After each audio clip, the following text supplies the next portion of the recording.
He was betrayed by his own brothers, thrown into a pit, sold as a slave. They tried to destroy him, but what God did next changed everything. Joseph was a young man, deeply loved by his father Jacob.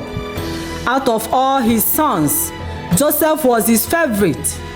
To show it, Jacob gave him a special coat, a beautiful robe that set him apart. But that love created jealousy. His brothers watched, and their heart grew bitter. Then came the dream. One night, Joseph dreamed that he and his brothers were binding sheaves in the field, and suddenly their sheaves bowed down to his. Another time, he dreamed that the sun, the moon, and 11 stars bowed down to him. These dreams revealed something powerful, that one day Joseph will rise, but when he shared them, his brothers became angry. One day, Joseph's father sent him to check on his brothers in the field. From a distance, they saw him coming, and their hatred turned into action. They grabbed him, stripped him of his coat, and threw him into a deep pit. At first, they planned to kill him, but instead, they sold him to traders heading to Egypt. Then they took his coat, dipped it in blood, and lied to their father. Just like that, Joseph was gone. The dreamer became a slave. Moral lesson part 1. Before we judge the brothers, ask yourself a real question. Can jealousy ever grow so deep that it makes someone do something dangerous? It may sound extreme, but in this story, 10 men were ready to kill their own brothers, all because of a coat and a dream. That's how powerful jealousy can become. Jealousy often starts small. At first, it feels harmless, even justified. But when it is not controlled, it begins to grow.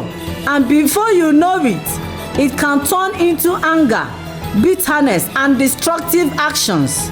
That's exactly what happened here. Their jealousy blinded them from what was right.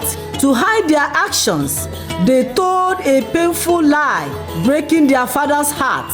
Interestingly, their father Jacob had also deceived others in the past. Genesis 27. Now, he was experiencing the deep pain that deception can bring. This reminds us, what we sow, we may one day reap. But even in the middle of betrayals, lies, and pain, God was still in control of Joseph's life. Joseph was taken to Egypt and sold as a slave in the house of Potiphar, an important officer. Even in slavery, Joseph chose to remain faithful and diligent. And because of that, God was with him, and everything he did began to prosper. Soon, Potiphar trusted him completely and put him in charge of his entire household. But then came a different kind of test. Potiphar's wife tried to tempt Joseph. Day after day, she pressured him. Joseph refused. He chose integrity over pressure, honor over sin, God over temporary satisfaction. One day, she tried to force him, but Joseph ran away. Instead of being rewarded, he was falsely accused. And just like that, Joseph was thrown into prison. But even there, God was still with him. Moral lesson part 2. Even in a strange land, far from home, Joseph refused to lose his character. Even when Potiphar's wife repeatedly tried to lure him into sin, Joseph made a firm decision: I will not sin against God. This teaches us something very important. Some temptations are not meant to be fought. They are meant to be escaped. Sexual sin, like many other sins, is not a mistake. It is disobedience against God. And the stronger the temptation, the faster you should run. Even in prison, Joseph remained diligent, faithful, and positive. And again, his character stood out. While in prison, Joseph met two officials, the cupbearer and the baker, who both had troubling dreams. With God's help, Joseph interpreted their dreams accurately. The cupbearer was restored. The baker was executed.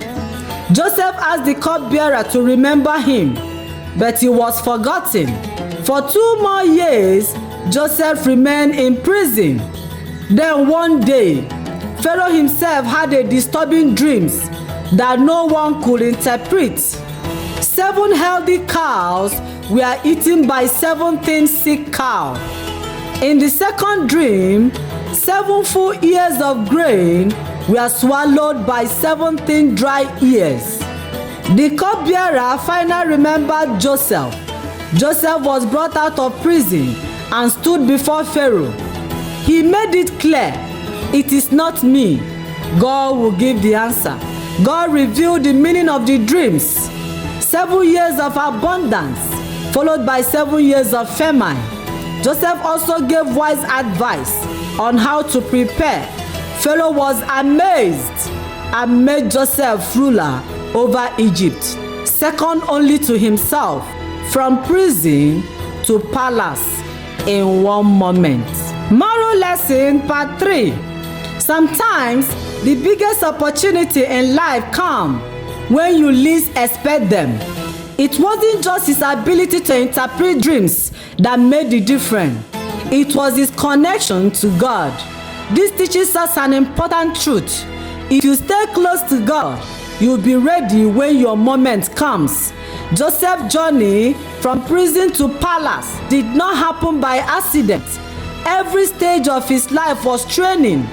In the house, he learned responsibility. In prison, he learned patience and faithfulness. No matter where you are right now, whether it feels small, difficult, or unnoticed, it may be part of your preparation. During the famine, Joseph's brothers came to Egypt to buy food. Not knowing the ruler before them was Joseph.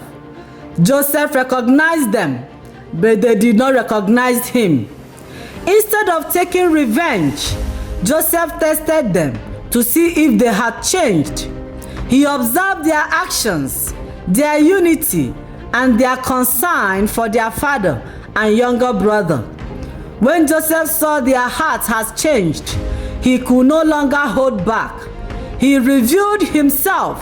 "I am Joseph, your brother." They were afraid, expecting punishment. But Joseph chose forgiveness. He told them, "You meant evil against me, but God meant it for good." Joseph reassured them, provided for them, and reunited the family. What begins with betrayal ended in restoration. God's plan had been fulfilled. Moral lesson part 4. One of the hardest things to do in life is to forgive. Joseph had every reason to hate his brothers. They betrayed him, sold him, and caused him years of pain. But when the moment came, he chose forgiveness instead of revenge. Why? Because Joseph understood something deeper. God was working, even in his pain. This teaches us a powerful truth. Not everything that hurts you is meant to destroy you. Some things are part of God's bigger plan. So the real question is, can you forgive those who hurt you? Can you trust that God is still in control, even when life feels unfair? If you enjoy powerful Bible stories and life-changing moral lessons like this, please subscribe to this channel. These stories take a lot of time, effort, and prayer to create, and they can inspire and encourage people all around the world.